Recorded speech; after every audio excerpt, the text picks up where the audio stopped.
الحمد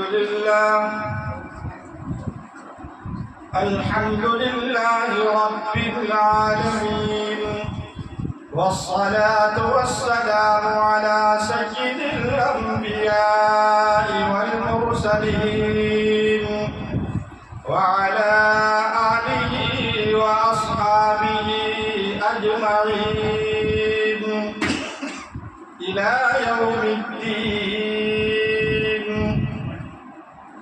أما بعد، فأعوذ بالله من الشيطان الرجيم.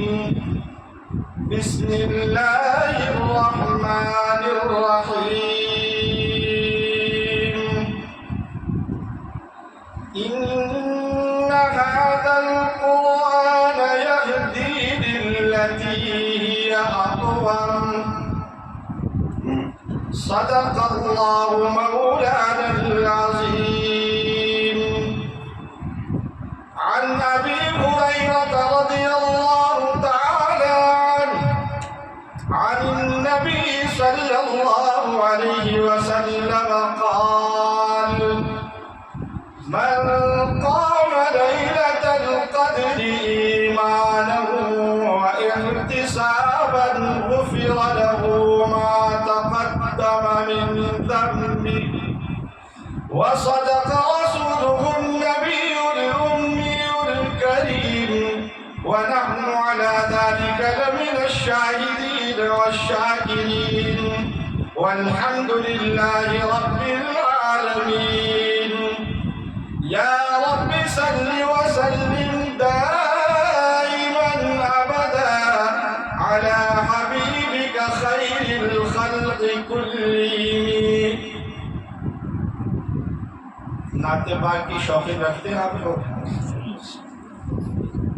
تو دو چار شعر میں سنا دو تاکہ حضور صلی اللہ علیہ وسلم کے عشق میں ہم ڈوب جائیں، اور اس کے بعد پھر قرآن و احادیث کی باتیں سنیں.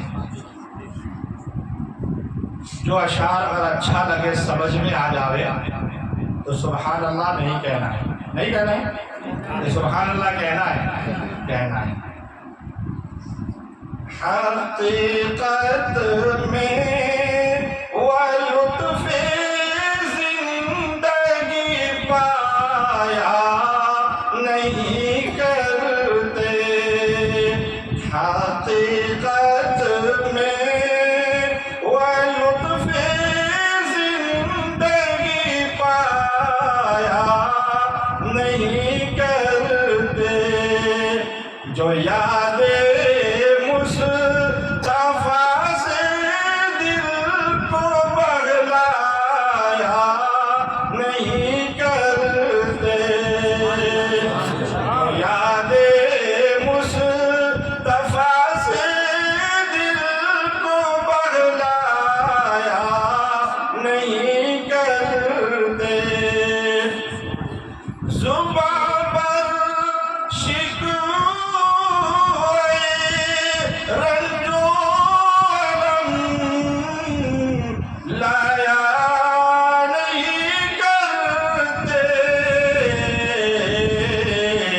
نبی کے نام لیوا غم سے گھبرایا نہیں کرتے.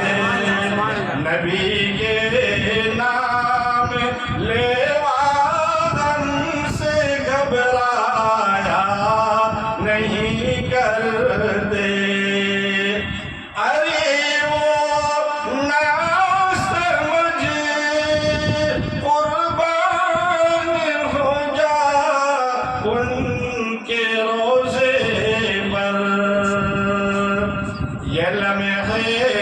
زندگی میں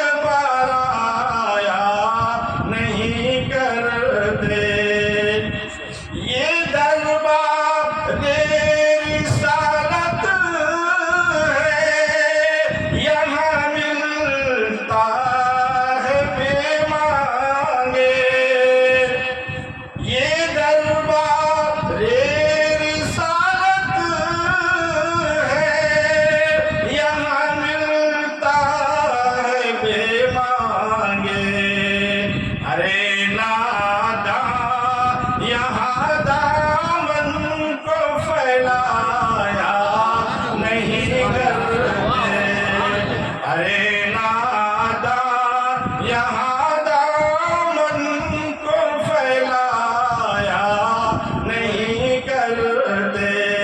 آخری شعر ہے یہ ہے دربار آقا کا، یہاں اپنوں کا کیا کہنا، یہاں سے ہاتھ خالی غیر بھی جایا نہیں کرتے، یہاں سے ہاتھ خالی غیر بھی جایا نہیں کرتے. حقیقت میں وہ لطف زندگی پایا نہیں کرتے، جو یاد مصطفیٰ سے دل کو بہلایا نہیں کرتے. ایک بار درود شریف پڑھ لیں. اللہم صلی علی سیدنا مولانا محمد وعلی آل سیدنا مولانا محمد وبارک وسلم.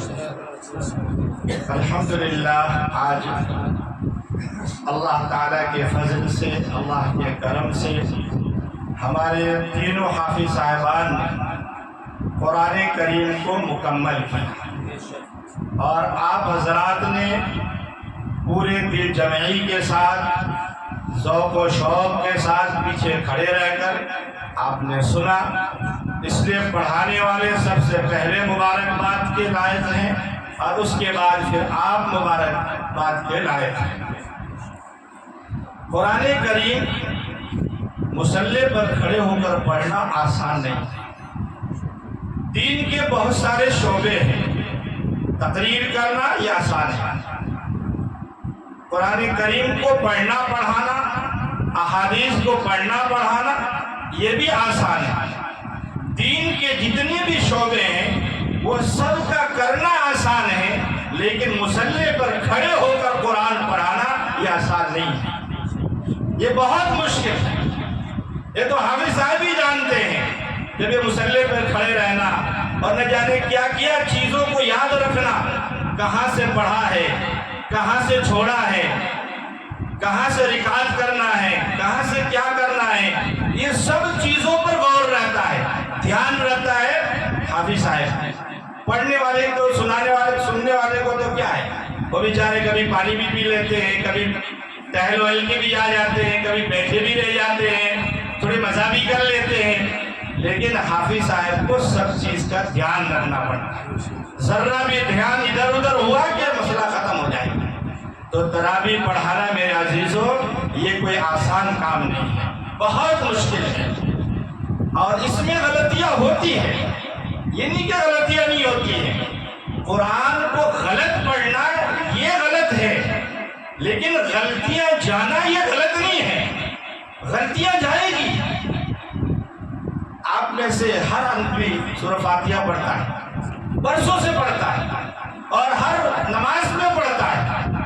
فرض کی 4 رکعت ہو، 3 رکعت ہو، سنت ہو، نوافل ہو، اب پڑھتے آ رہے ہیں. لیکن اگر آپ کو کھڑا کر دیا جائے مصلی پر تو سورہ فاتحہ میں غلطی چلی جائے گی، ہمارے پیر اور ہاتھ کانپنے لگیں گے.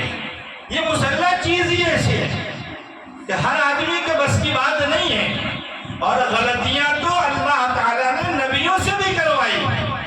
حضرت آدم علیہ السلام سے بھی غلطی ہوئی تو ہم وجود میں آئے، اگر غلطی نہیں ہوتی تو ہم وجود میں نہیں آتے. حضور صلی اللہ علیہ وسلم سے بھی اللہ نے غلطیاں کروائی. ایک مرتبہ ظہر کی نماز پڑھا رہے تھے، 2 رکعت نماز پڑھائے اور سلام پھیر دیا، بیٹھ گئے. ایک صحابی کھڑے ہوئے، کہا کہ یا رسول اللہ نماز کیا کم ہو گئی یا آپ بھول گئے؟ نماز کم ہو گئی یا آپ بھول گئے؟ کہا کہ کچھ نہیں ہوا. دوسرے صحابی کھڑے ہو کہ یا رسول اللہ نہیں کچھ تو ہوا ہے. کئی صحابہ سے پوچھا کہ کیا معاملہ ہوا؟ کہا کہ اللہ کے رسول آپ نے صرف 2 ہی رکعت پڑھائی. تو کہا کہ ہو سکتا ہے کہ میں ایک بشر ہوں، تمہارے جیسے انسان ہوں، میں بھی بھول سکتا ہوں. اگر میں بھول جاؤں تو مجھے یاد دہانی کرا دیا گیا. تو نبی سے بھی اللہ بھول کرواتے ہیں تاکہ مسئلے پیدا ہو اور ہمارے لیے آسان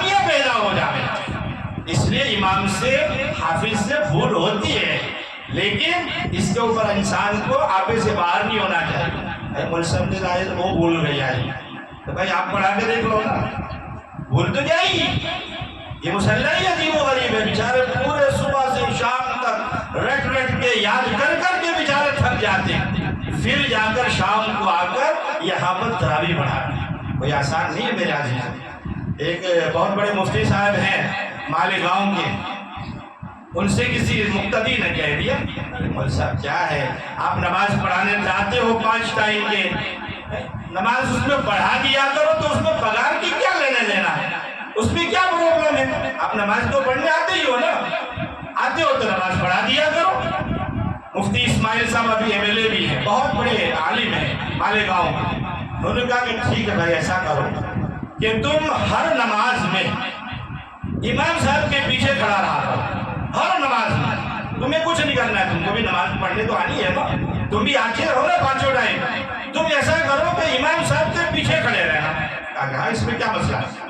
کہا ٹھیک ہے. ایک نماز میں آئے امام صاحب کے پیچھے کھڑے, دوسری نماز میں آئے تو امام صاحب کے 4 آدمی کے بعد میں کھڑے رہے. جب تیسری نماز آئی تو پھر امام صاحب کے پچھلے والے سب میں کھڑے رہے. جب چوتھی آئی تو پھر تیسرے سب میں کھڑے رہے. جب 5ویں نماز آئی تو بھائی آئے. پھر پکڑا مفتی صاحب نے, کہا کیوں آپ تو نمازی پڑھنے آتے ہو نا, تو پھر امام صاحب کے پیچھے کیوں نہیں کھڑے ہوئے؟ ارے مول صاحب ایسا ہو گیا ویسا. بولے یہی ہے امام کی ذمہ داری. امام چاہے 5 وقت کی نماز پڑھاتا ہے لیکن 24 گھنٹہ بندھا ہوا رہتا ہے. اگر ظہر سے پہلے کہیں کام کے لیے جائے گا تو وہ سوچے گا کہ مجھے ظہر میں پہنچنا ہے, آپ نہیں سوچو گے ارے چلو جماعت چھوڑ جائے گی گھر میں پڑھ لیں گے, کہیں اور پڑھ لیں گے. امام تو یہ نہیں سوچے گا نا. اس لیے میرے عزیزو, امام کی ذمہ داری, حفاظ کی ذمہ داری بہت بڑھ جاتی ہے. اب سوچئے جو بچہ آج قرآن ختم کیا اس کے باپ کو کتنی خوشی ہوئی ہوگی. بھئی ہوتی ہے نا خوشی. دنیا کے اندر بہت سے خوشی کے مقام آتے ہیں. شادی کرتے ہیں خوشی ہوتی ہے, اولاد پیدا ہوتا ہے خوشی ہوتی ہے, اور بھی بہت سے خوشی کے مقام ہیں.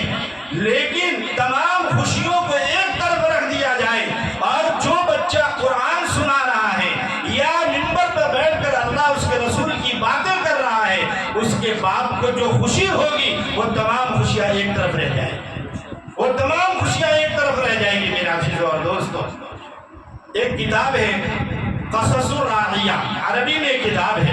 اس میں ایک عرب کا واقعہ لکھا ہے. ایک عرب شخص تھا جس کی 3 بیٹیاں تھیں, ایک بیٹا تھا. اس کی چاہت تھی کہ میرا بیٹا حافظ قرآن بن جائے, قرآن کا عالم بن جائے. اس نے اللہ تعالیٰ سے بہت دعا بھی کی اس وقت, لیکن موقع ایسا آیا کہ وہ فالج زدہ ہو گیا, پیرالائز ہو گیا. اب پیرالائز ہو گیا, وہ تو کما نہیں سکتا ہے. بچہ پڑھ رہا تھا, اب باپ کی جگہ پر بچہ کمانے جا رہا ہے.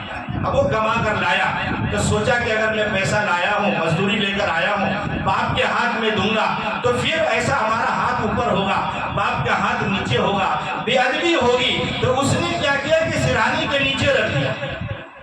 جب باپ کروٹ پھیرا تو دیکھا کہ یہاں پر پیسے پڑے ہوئے ہیں. بیوی کو آواز دی کہ بھائی یہاں پیسے ہیں. کہا کہ آپ کا لاڈلا جو ہے مزدوری کرنے گیا تھا اور وہ مزدوری کر کے لایا ہے اور یہ پیسہ اسی کا ہے. اس باپ کے دل میں ایک دھچکا لگا کہ کاش میرا بچہ حافظ قرآن ہوتا. آج میں پیرالائز ہو گیا, کمانے کے قابل نہیں ہوں. اس نے پیسہ ایک ہاتھ میں رکھا, ایک جھولی اللہ کی طرف پھیلایا اور آسمان کی طرف دیکھا اور کہا اے اللہ, میں تو چاہتا ہوں کہ میرا بیٹا حافظ قرآن ہو جاوے. تیرے یہاں کسی چیز کی کمی نہیں ہے. اے اللہ, تیرے خزانے میں ہر چیز موجود ہے. میرے بچے کو حافظ قرآن بھی بنا دے, عالم قرآن بھی بنا دے. 2 آنسو نکالا اور رویا, بہت رویا. چند دنوں کے بعد اس باپ کا تو انتقال ہو گیا. وہ بچہ مزدوری کرتا, دن بھر مزدوری کرتا, رات کو قرآن یاد کرتا, مسجد کے امام صاحب کو سناتا. چند مہینے نہیں ہوئے تھے وہ حافظ قرآن ہو گیا. پھر محنت کرتا رہا, مزدوری کرتا رہا, محنت کرتا رہا, عربی پڑھا, نحو پڑھا, صرف پڑھا, اور اتنا پڑھا کہ وہ عالم بن گیا. اور عالم بننے کے بعد سورہ کہف جو ہے, سورہ کہف جو جمعہ کو ہم پڑھتے ہیں, اس سورہ کہف کی اس نے تفسیر لکھی. گجراتی میں جس کو اللیکھ کہتے ہیں, تفسیر لکھی. تفسیر بہترین تفسیر. اب اسے PhD کرنا ہے, PhD کے لیے محنت کیا. اور قرآن میں پی ایچ ڈی کیا. قرآن میں پی ایچ ڈی جب کیا تو اس کو ایوارڈ دینا تھا. عرب والوں نے سوچا اتنا بڑا عالم, اتنا بڑا پی ایچ ڈی, قرآن کی تفسیر اس نے لکھا, اللہ نے بہت مہارت دی, اسے ڈاکٹر کا عہدہ دیا جائے اور اس کا سرٹیفکیٹ دیا جائے. ایک سیمینار تھا, ایک فنکشن تھا, اس میں اسے بلایا اور جو الاؤنسری کرتا تھا وہ الاؤنسری کرنے والے نے اس کی ساری باتیں بیان, فضائل, یہ لڑکا ایسا ہے ویسا ہے, دن میں مزدوری کرتا ہے, رات کو پڑھا, حافظ قرآن ہوا, قرآن کا عالم بنا, اور وہ نیچے بیٹھا ہوا سار و قطار رو رہا ہے, آنسو کی ایک دم لہریں بہ رہی ہے, پانی جیسے ایک دم آنسو. وہ الاؤنس کرنے والا وہاں سے دوڑ دوڑ کر آیا, کہا کہ سر کیا ہوا, آپ کیوں رو رہے ہیں, آج تو خوشی کا مقام ہے, آپ کو ڈاکٹری کا عہدہ دیا جائے گا, آپ کو سرٹیفکیٹ دیا جائے گا, ایوارڈ دیا جائے گا. کہا کہ یہ خوشی کی آنسو ہے, میں اس لیے رو رہا ہوں, کاش میرا باپ یہاں ہوتا اور میری یہ خوشی کو دیکھتا, میرے اس ایوارڈ کو دیکھتا. میرے باپ نے وہ تھا کہ جو اللہ سے آسمان کی طرف آ کے اٹھا کر اور زبان سے اور تو آنسو بہا کر دعا کیا تھی, اللہ میرے بیٹے کو حافظ قرآن بنانا. آج میں حافظ قرآن ہو گیا, عالم قرآن ہو گیا, لیکن باپ نہیں پہنچا, اس لیے میں رو رہا ہوں. باپ کو کتنی خوشی ہوتی جب اس ممبر پر بیٹھ کر اور اس کا بیٹا اللہ اس کے رسول کی باتیں کرے, اس سے زیادہ خوشی نہیں ہو سکتی. ایک کتاب ہے میرے عزیزوں, کتاب کا نام ابھی ذہن میں نہیں آتا ہے, روضۃ الصالحین فی حکایات,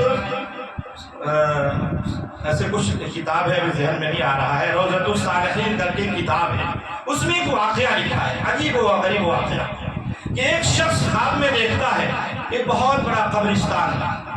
اپنے بچوں کو اگر ہم نیک بنائیں گے, حافظ قرآن بنائیں گے, یہی بچے ہمارے مرنے کے بعد ہمارے کام آئیں گے, اور کوئی بچہ کام نہیں آئے گا, آپ چاہے جو بھی اس کو بنا لو. اس واقعے سے آپ کو احساس ہوگا. اس کتاب میں لکھا ہے کہ ایک شخص رات کو سویا, خواب میں دیکھتا ہے قبرستان ہے.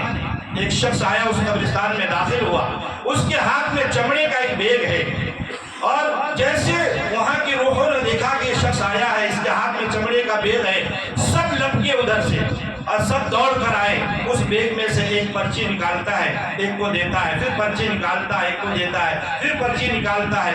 دیکھا کہ ایک شخص کونے میں کالا کلوٹا بیٹھا ہوا ہے, بڑے ہی معصومیت کے ساتھ, بڑا پریشان حال ہے. پوچھا اس نے کہ بھئی کیا ماجرا ہے؟ وہ انسان کونے میں بیٹھا ہوا ہے, بڑے پریشان حال ہے, کالا کلوٹا ہے, کپڑے بھی گندے سندے ہیں, اور یہ کیا بانٹ رہا ہے, یہ کیا تقسیم کر رہا ہے, لوگ کیا لے کر جا رہے ہیں؟ کہا کہ یہ سب کے سب ثواب بانٹ رہا ہے. ان کے گھر والوں نے, کوئی نے صدقہ بھیجا ہے, کسی نے نمازیں بھیجی ہے, کسی نے نفل بھیجی ہے, کسی نے قرآن کی تلاوت بھیجی ہے, وہ سب ان کے رشتہ داروں میں تقسیم کر رہا ہے. تب پھر یہ کیا ہوا, یہ کیوں بیٹھا ہوا ہے, یہ لینے کیوں نہیں جا رہا ہے؟ کہ آج 9 سال ہو گئے, اس کے گھر والوں میں سے کسی نے کچھ نہیں بھیجا, کسی نے کچھ نہیں بھیجا, اس لیے پریشان ہے, بیٹھا ہوا ہے. اس لیے میرے عزیزوں, کاش کہ ہمارے گھر میں کوئی نیک ہوتا, کاش میرے گھر میں کوئی قرآن پڑھنے والا ہوتا, اللہ کو یاد کرنے والا ہوتا. یاد رکھیں, صبح سے شام تک آپ کما کر جس بچے اور بچیوں کو آپ دنیا پڑھا کر اور اسے بڑے کر کے آپ نے اسے نیک نہیں بنایا, آپ بھول جائیے کہ آپ کے مرنے کے بعد وہ آپ کو ایک سورۃ اللہ بھی پڑھ کے بخشے گا, وہ نہیں بخش سکتا.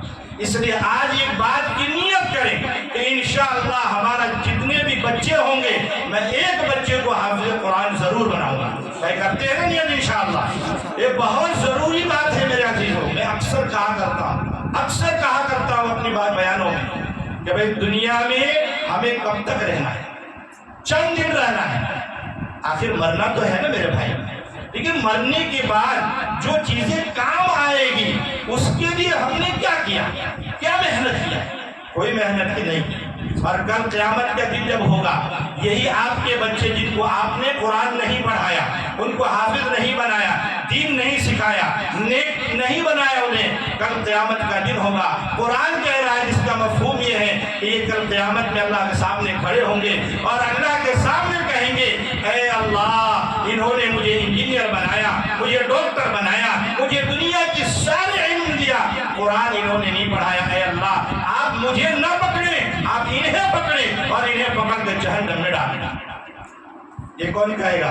ہماری اولاد، جس اولاد کے لیے ہم حرام حلال کچھ نہیں جانتے، کسی چیز کی پرواہ نہیں کرتے۔ مجھے لمبی بیان نہیں کرنا ہے کیونکہ مجھے کمپنی میں بھی واپس جانا ہے، وہاں بھی مجھے بیان کرنا ہے، 5 سے 10 منٹ میں بات ختم کر رہا ہوں۔ لیکن آپ بیٹھے تو ایک پیغام لے کر جائیں، ایک پیغام لے کر جائیں۔ اور آج کی جو رات ہے بہت ہی مبارک رات ہے، طاق رات ہے، آج کی چوتھی رات ہے، 4 راتیں تو سمجھو اب گزر گئی، ایک رات باقی ہے وہ لگتی ہے۔ یہ طاق راتیں ہیں جو شب قدر کی ہے۔ اللہ کے نبی صلی اللہ علیہ وسلم نے فرمایا من قام لیلۃ القدر ایمانا واحتسابا غفر له ما تقدم من ذنبه۔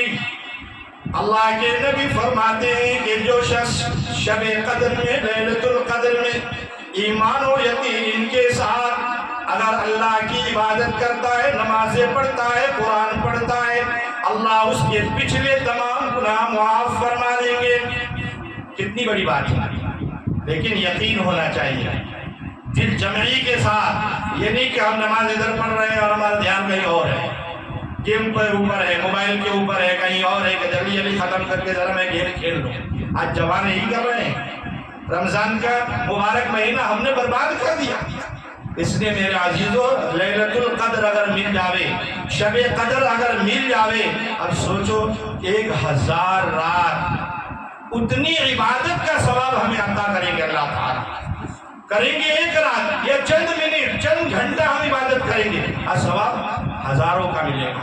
اللہ نے بھاؤ بڑھا دیا نا، جب جمعہ میں نے عرض کیا تھا، بھاؤ بڑھا دیا ہے تو ہمارے اوپر ہے کہ ہم جتنا فائدہ چاہے اٹھائیں۔ اس لیے میرے عزیزو اپنے بچوں کو نیک بناویں، حافظ قرآن بناویں، عالم دین بناویں، لیکن یہ کب ہوگا؟ جب 3 چیزوں کی فکر کریں گے۔ 3 چیزیں ہوں گی، بڑے دھیان سے سنیں۔ سب سے پہلی چیز، اگر اپنے بچوں کو ہم نے حرام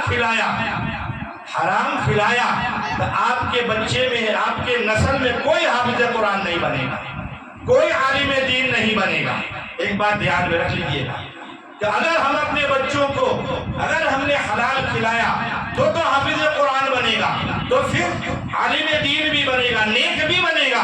اگر ہم نے حلال نہیں کھلایا، حرام کھلایا، تو سمجھ جائیے، بھول جائیے کہ ہمارا بچہ نیک بنے گا اور ہمارا بچہ جو ہے وہ حافظ قرآن بنے گا۔ یہ پہلی شرط۔ دوسری شرط، علماء کی ہم قدر کریں، علماء سے محبت رکھیں، علماء سے ہم پیار کریں، علماء کی تکریم کریں، ان کی عزت کریں۔ اگر ہم علماء کی عزت کریں گے تو ہمارے گھروں میں اللہ علماء پیدا کرے گا، ہمارے گھروں میں حفاظ پیدا کرے گا۔ اور تیسری چیز کہ دین سے ہم محبت کریں۔ اللہ کے نبی نے فرمایا من یرید اللہ بہ خیرا یوفقہ فی الدین۔ اللہ کے نبی نے فرمایا کہ اللہ جس سے پیار کرتا ہے، جس سے محبت کرتا ہے، اسے دین کی سمجھ دیتا ہے، اسے ہی دین کے علم دے گا۔ جسے پیار نہیں کرے گا تو پیار کس سے کرے گا؟ جو اللہ کے حکموں کو مانے گا اسی سے اللہ پیار کرے گا۔ حضرت فضیل ابن عیاض رحمۃ اللہ علیہ بہت بڑے ڈاکوؤں کے سردار تھے۔ باتیں تو بہت مجھے کرنی تھی، آدھا پونا گھنٹہ سے اوپر کرنی تھی، لیکن وقت نہیں ہے۔ لیکن چھوٹی چھوٹی ایسی باتیں عرض کر رہا ہوں جس سے آپ کو فائدہ ہو جائے۔ فضیل ابن عیاض رحمۃ اللہ علیہ یہ ڈاکوؤں کے سردار تھے۔ ایک بادی سے، ایک لوڈی سے ان کو پیار ہو گیا، اس کے پاس ملنے کے لیے گئے۔ جیسے ملنے کے لیے دیوار باندھ کر ملنے جب جا رہے تھے، ایک قاری قرآن پڑھ رہا تھا۔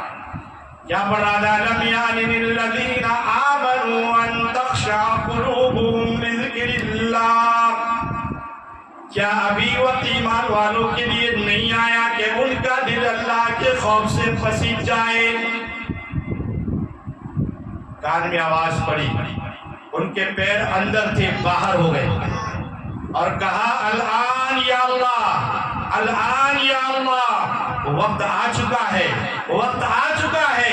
فوراً اسی وقت توبہ کیا اور توبہ کر کے وہاں سے باہر نکل گئے۔ راستے میں دیکھا کہ ایک جھوپڑی تھی، وہاں پر کچھ لوگ بیٹھے ہوئے تھے۔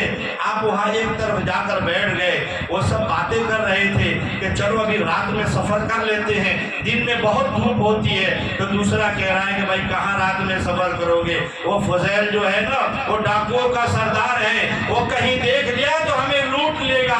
وہ فضیل ابن عیاض رحمۃ اللہ علیہ سب سن رہے ہیں اور کہہ رہے ہیں کہ انہیں کون بتائے کہ آج فضیل تو خود لٹ چکا ہے، اللہ کے ہاتھوں سے لٹ چکا ہے، اب کسی کو وہ نقصان نہیں پہنچا سکتا۔ یہ قرآن کی ایک آیت ہے، وہی قرآن آج ہم سن رہے ہیں، برسوں سے سن رہے ہیں، ہمارے دل کی دنیا نہیں بدل رہی ہے۔ ایک ڈاکوؤں کا سردار قرآن سنا، اس کی دنیا بنی اور پھر وہ اللہ کے بہت بڑے ولی بنے۔ ایسی بہت سے واقعات میں سنا سکتا ہوں لیکن وقت نہیں ہے، اس لیے میرے عزیزوں یہ رات جو ہے چوتھی رات ہے طاق راتوں میں سے، ایک رات 29 کی رہ گئی ہے۔ عبادت کر لو، ادھر ادھر ٹہلو نہیں، ادھر ادھر ٹائم ہم برباد نہ کریں۔ میں نے سنایا تھا گیا وقت پھر ہاتھ آتا نہیں، سدا دور دورہ لگاتا نہیں، اور گیا وقت پھر ہاتھ آتا نہیں۔ وقت چلا جائے گا پھر واپس نہیں آئے گا۔ اس رمضان میں آج ہم ہیں، آئندہ رمضان میں ہم ہوں گے نہیں ہوں گے یہ کوئی گارنٹی نہیں ہے، اس لیے اللہ نے وقت دیا ہے، ٹائم دیا ہے۔ میرے نوجوانوں تھوڑی جوانی پہ ترس کھا لو، جوانی ویسے بھی گزر جائے گی، برف کی مانند ہے، برف بیچو گے تو بھی پگھلے گا، نہیں بیچو گے تو بھی پگھل جائے گا، لیکن اگر جلدی بیچ دو گے تو کچھ پیسے آ جائیں گے۔ اسی طریقے سے ہم اپنی جوانی اچھے کام میں لگائیں گے تو انشاءاللہ فائدہ ہو جائے گا۔ میں تو کریں گے انشاءاللہ، عبادت کرنا ہے، صرف جگنا نہیں ہے۔ ابھی مولانا سجاد صاحب نعمانی کے ایک بیان میں سن رہا تھا، فرمایا کسی نے پوچھا کہ اگر شب قدر کی رات مل جاوے تو ہمیں کیا کرنی چاہیے؟ تو انہوں نے کہا کہ دیکھو علماء کی جو متفقہ رائے ہے، احادیث کے اندر جو لکھا ہوا ہے وہ یہ ہے کہ شروع رات میں لمبی لمبی نمازیں پڑھو، نفلیں پڑھو، چاہے جتنی لمبی ہو سکے۔ ایک تو تراویح لمبی تو ہوتی ہے، اس کے بعد تھوڑے آرام کر لو اور لمبی لمبی نفلیں پڑھو، اس کے بعد تھوڑی آرام کر لو، اور جب آخری پہر ہو جائے 3-4 بجے پھر لمبی لمبی دعائیں کرو، اللہ تعالیٰ سے خوب مانگو۔ اس وقت اللہ تعالیٰ آسمان دنیا پر آتے ہیں اور اعلان کرتے ہیں ہے کوئی مانگنے والا، ہے کوئی مغفرت چاہنے والا، ہر کوئی روزی مانگنے والا، اللہ تعالیٰ خوب اعلان کرواتے ہیں۔ تو آج کی رات ہے، 29 کی رات ہے، ہم جگلے میں جگ کر عبادت کریں۔ اگر عبادت نہیں کرنا ہو تو پھر سو جاؤ، پھر جگنے کی کوئی ضرورت نہیں ہے۔ صبح فجر کی نماز آپ اگر اچھے سے امام کے پیچھے پڑھ لیں گے، عشاء کی نماز امام کے پیچھے پڑھے، پھر فجر کی نماز امام کے پیچھے پڑھے جماعت کے ساتھ، آپ کو پوری رات عبادت کا ثواب ملے گی چاہے آپ سوئے رہیں۔ لیکن جگنے کے بعد خرافات میں نہ لگے، بات چیت میں نہ لگے، تیری میری میں نہ لگے، غیبت وغیرہ میں نہ لگے۔ اس لیے میرے عزیزوں غیبت کرنا یہ اتنا خطرناک ہے کہ ہمارے گناہوں کو ایسے برباد کر دیتا ہے جیسے آگ لکڑی کو برباد کر دیتی ہے، جلا کر خاک کر دیتی ہے۔ تو جو بھی ہم نے 20-25 منٹ بات کی، اللہ سے دعا کریں سب سے پہلے اللہ مجھے عمل کی توفیق عطا فرمائے، پھر آپ کو عمل کی توفیق عطا فرمائے۔ میں شکریہ ادا کرتا ہوں ہمارے ذاکر بھائی کا، ان کی انتظامیہ کا، کہ انہوں نے مجھے ایک موقع دیا چند باتیں آپ سے کہنے کی۔ اللہ مجھے بھی اس کا ثواب دے گا، آپ میں سے اگر کوئی تھوڑا سا عمل کر لے تو مجھے بھی ثواب ملے گا۔ ایک چھوٹا سا عمل 1 منٹ کے بتا کر بات ختم کر رہا ہوں۔ ایک چھوٹا سا عمل ہے، سبحان اللہ و بحمدہ سبحان اللہ العظیم لا حول ولا قوت الا باللہ۔ یہ آپ کو صرف روزانہ صبح میں 3 بار پڑھنا ہے۔ 3 بار پڑھیں گے، اللہ بڑی بڑی بیماریوں سے حفاظت فرمائے گا۔ سب سے پہلی بیماری تو کوڑ کے بیماری سے اللہ حفاظت فرمائے گا، پیرالائز سے اللہ تعالیٰ حفاظت فرمائے گا، پاگل ہونے سے اللہ تعالیٰ حفاظت فرمائے گا، اندھا پن سے اللہ تعالیٰ حفاظت فرمائے گا۔ یہ 4 بیماریوں سے اللہ تعالیٰ حفاظت فرمائے گا۔ اس لیے سبحان اللہ العظیم و بحمدہ لا حول ولا قوت الا باللہ یہ صرف 3 بار پڑھنا ہے، چند سیکنڈ بھی نہیں لگیں گے۔ جب آپ اس کے پڑھنے کی عادت بنا لیں گے انشاءاللہ یہ 4 بیماریوں سے اللہ حفاظت کریں گے۔ وآخر دعوانا الحمدللہ رب العالمین۔ دعا کر لیں۔ الحمدللہ رب العالمین والصلاة والسلام على سید الانبیاء المرسلین وعلى آلہ وصحبہ اجمعین۔ اللہم ربنا ظلمنا انفسنا وإن لم تغفر لنا وترحمنا لنکونن من الخاسرین۔ الہ العالمین ہمارے گناہوں کو معاف فرما، ہمارے قصوروں سے درگزر فرما، ہمارے سیئات کو محسنات سے مبدل فرما۔ اے اللہ، اے پروردگار عالم، ہم نے بہت گناہ کیے ہیں، بہت گناہ کیے ہیں، آپ کی نعمتوں کو استعمال کرتے رہے، آپ کی ہر چیز کو استعمال کرتے رہے، پھر بھی آپ کو دھوکہ دیتے رہے، آپ کے ساتھ بغاوت کرتے رہے۔ اے اللہ، آپ پھر بھی ہمارے اوپر رحم کا معاملہ کرتے رہے، کرم کا معاملہ کرتے رہے۔ اے اللہ، رحم و کرم کا معاملہ فرما دیجئے، ہم سب کے گناہوں کو معاف فرما دیجئے۔ اے اللہ، ہم پاپی ہیں، ہم نے چھوٹے بڑے بہت گناہ کیے ہیں، رات کے اندھیروں میں بیٹھ کر دنیا والوں سے چھپ کر، اے اللہ، ہم نے دل میں یہ سوچ لیا کہ دنیا والے نہیں دیکھتے، ہم نے دنیا والوں سے چھپا تو لیا ہے، لیکن آپ سے کون چھپا سکتا ہے؟ آپ تو ہر جگہ دیکھتے ہیں۔ اے اللہ، گناہوں کو معاف کر کے گناہوں سے حفاظت فرما دیجئے، گناہوں سے حفاظت فرما دیجئے۔ اے اللہ، ہم تو کمزور بندے ہیں، ہم تو گناہوں سے بچنا چاہتے ہیں لیکن نہیں بچ سکتے، شیطان نفس کے مکر و فریب سے نہیں بچ سکتے۔ اے اللہ، آپ طاقتور ہیں، آپ بچانا چاہیں تو بچا سکتے ہیں۔ اے اللہ، ہم آپ سے درخواست کرتے ہیں، ہمیں گناہوں سے بچا دیجئے، ہمیں گناہوں سے حفاظت فرما دیجئے۔ اے اللہ، ان علماء نے، ان حفاظ نے قرآن کریم کو مکمل کیا ہے، اے اللہ، ان کی برکت سے پورے مجمع کی مغفرت فرما دیجئے، پورے مجمع کی مغفرت فرما دیجئے، سب کی جائز مرادوں کو پورا فرما دیجئے۔ اے اللہ، جو بیمار ان کی بیماری کو ختم فرما دیجئے، شفاء کاملہ عاجلہ دائمہ مستمرہ نصیب فرما دیجئے۔ اے اللہ، جو دنیا سے چلے گئے ہمارے والدین جو ہے، ہمارے دوست احباب ہیں، اے اللہ، آج وہ قبر میں پڑے ہوئے ہیں، ایک سبحان اللہ کے محتاج ہیں۔ اے اللہ، آج ان سے کوئی پوچھے کہ آپ کے ساتھ کیا ہو رہا ہے، وہ نہیں بتا سکتے۔ اے اللہ، کل ہمیں بھی وہاں جانا ہے، آج ہم اپنے پیروں پہ چل رہے ہیں، کل چار کانوں پہ جانا پڑے گا۔ اے اللہ، وہ اندھیری رات ہے، یہاں پر تھوڑی بجلی چلی جاتی ہے، گھبرا جاتے ہیں۔ اے اللہ، وہاں تو اندھیرے رات ہوں گے، کیڑے مکوڑے کا گھر ہوگا۔ اے اللہ، وہاں ہمارا کیا حال ہوگا؟ اے اللہ، قبر کی عذاب سے حفاظت فرمانا، قبر کے عذاب سے حفاظت فرمانا، وہاں سے جانے سے پہلے ہماری حفاظت فرما، ہمیں تیاری کی توفیق عطا فرما۔ اے اللہ، بہت سے لوگ جیلوں میں پڑے ہوئے ہیں، ابھی عید کا موقع آ رہا ہے، وہ اپنے باپ کو پکاریں گے، اپنے باپ کو چاہیں گے، اے اللہ، باپ کو نہیں پائیں گے۔ اے اللہ، بچوں کو کیا حال ہوگا؟ اے اللہ، ان کی رہائی نصیب فرما دے۔ اے اللہ، آج ننھے بچے اور بچیاں فلسطین کے اندر بموں سے اڑائے جا رہے ہیں۔ اے اللہ، ان کا قصور کیا ہے؟ اے اللہ، کیا قصور ہے؟ فقط وہ ایمان والے ہیں۔ اے اللہ، تیرا نام لیتے ہیں، تیرے نبی کا نام لیتے ہیں، اس لیے انہیں مارا جا رہا ہے۔ اے اللہ، وہ مسجد اقصی کے لیے مر رہے ہیں، وہ شہادت پا رہے ہیں۔ اے اللہ، مارنے والوں کو تو ہدایت دے دے۔ اے اگر ہدایت ان کی قسمت میں نہ ہو، اے اللہ، زمین کو پاک کر دے۔ اے اللہ، ان سے زمین کو پاک کر دے۔ فلسطین کے بچوں کو اے اللہ، شہادت جو ہوئی ہے، اے اللہ، ان کے درجات کو بلند فرما دے۔ اے اللہ، ان کے درجات کو بلند فرما دے اور ہمت عطا فرما دے۔ اے اللہ، بیت المقدس کی حفاظت فرما۔ اے اللہ، حرمین شریفین کی حفاظت فرما، ہم تمام کے نسلوں کی حفاظت فرما، ایمان کی حفاظت فرما۔ اے اللہ، ہم تمام کی، اے اللہ، ماں باپ جو زندہ ہیں قدر کرنے کی توفیق عطا فرما۔ اے اللہ، ان کی خدمت کرنے کی توفیق عطا فرما۔ اے اللہ، ہم سب کو جنت الفردوس عطا فرمانا۔ اے اللہ، جب ہمارے کرنے کے ساتھ ہماری موت آئے، ایسے فیصلے فرما۔ اے اللہ، جو لوگ یہاں پر بیٹھے ہیں، اے اللہ، ان کی بہت سی جائز تمنائیں ہوں گی، سب کو پورا فرما دیجئے۔ اے اللہ، لوگوں نے دعا کے لیے کہا ہے، لکھا ہے اور توقع رکھتے ہیں، اے اللہ، سب کی جائز مرادوں کو پورا فرما۔